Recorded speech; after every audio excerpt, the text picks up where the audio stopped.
I don't know what it looks like, but it feels pretty darn good. I can tell you that. I normally start off with anywhere between 30 and 45-minute cardio. I either get on elliptical or a VersaClimber. I like to get my heart rate up around anywhere 185 to 190 and sustain it if I can. You obviously get a really big sweat up, and then I come into the gym here and, I do 5 or 6 different routines. What we saw was just a small snapshot of what I do, because I like to work out on my own. I had a trainer for, nearly 20 years of my life, so I still remember all the things we did right. So I'll go through it, and I push myself, and right now I'm at a position where I like to maintain. I don't need to get any bigger or stronger. I just feel really, really good where I'm at right now. If I need to push myself harder, I just ramp it up a little bit more, get a little bit more intensity. And every exercise routine lasts anywhere between 1.5 to 2 hours. Sometimes I do a cool down where I'll stretch for 15, 20 minutes, and that's really it. It's always in the afternoon, around 4 to 6 in the evening, because at the end of the day, whether I played golf or whether I was in my office or flying around the world, at the end of the day was my stress reliever.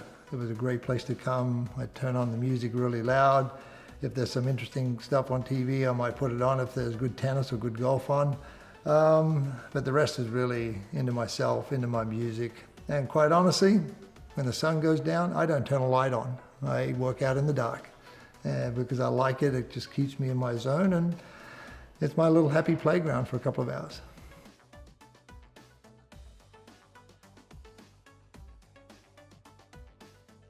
Minimum 5 days a week.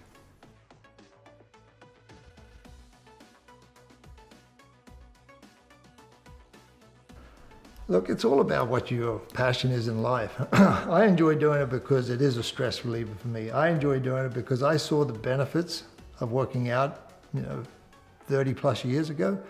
And it really is how you feel about yourself. It's what you put in your body is what your body's going to deliver.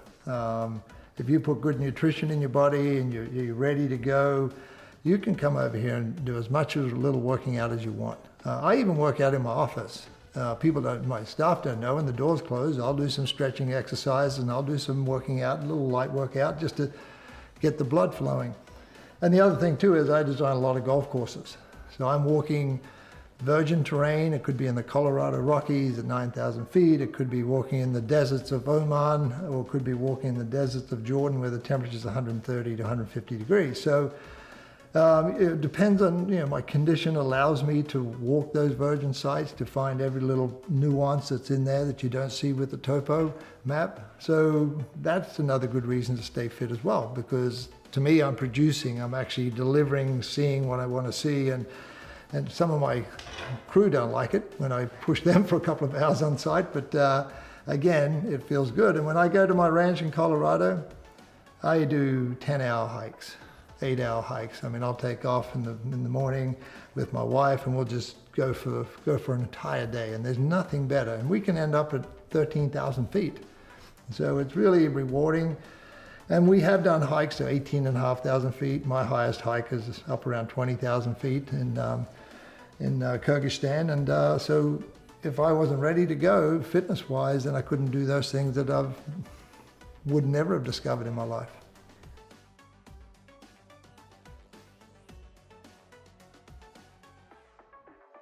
Oh, to bomb it off the tee, it's all about strength and flexibility.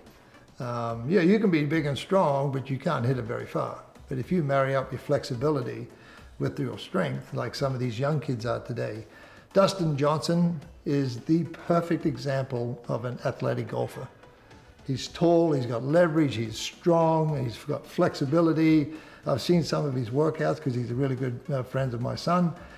So he has really got it right. Rory McIlroy, for somebody who's smaller in stature than DJ, his strength and flexibility is primo, just precise. And really, all of us who play the game who are power players, it's distance without effort is what it is. It's all about that rotation, the timing, your inner core, and just releasing it at the right time. I think most golfers try to hit the ball too hard from the top. So they use their little muscles to hit the ball instead of the big muscles, which is your glutes, your quads, your core strength.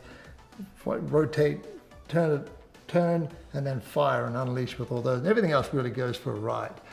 So I think strength and flexibility is key. If you're a weekend warrior and you don't work out a lot in the gym, just stretch a little bit.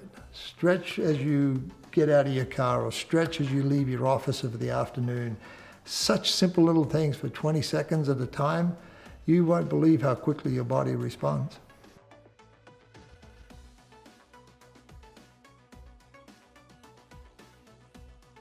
Well, when I played in my heyday, he'd be my workout. If I had a 7:30 tee time, I'd get up at 4:30, maybe 4. I'd have a very light breakfast. I'd get to a gym. Most of the clubs had a gym. I'd be on a Versa climber for 12 to 15 minutes. Not intense workout like I normally do. And why 12 to 15 minutes? It takes my body between 7 and 9 minutes to start to sweat. So I need to get a light sweat going. So once I get my blood flowing and now my body's starting to warm up, now my muscles are starting to feel like they're ready to go. Once I've done that 12 to 15 minutes, I get off and I'll go do a light workout. I'll do really light weights, multiple reps, just to fire my muscles again. And then I'll stretch for 20 minutes. Then I'll go to the driving range for about 35, 40 minutes before my tee time. Hit a few balls, maybe 5 or 6 per selected club that I want to hit. And then while I cool down, chip and putt, go to the tee, we're ready to go. Shooting the 60s, just like that.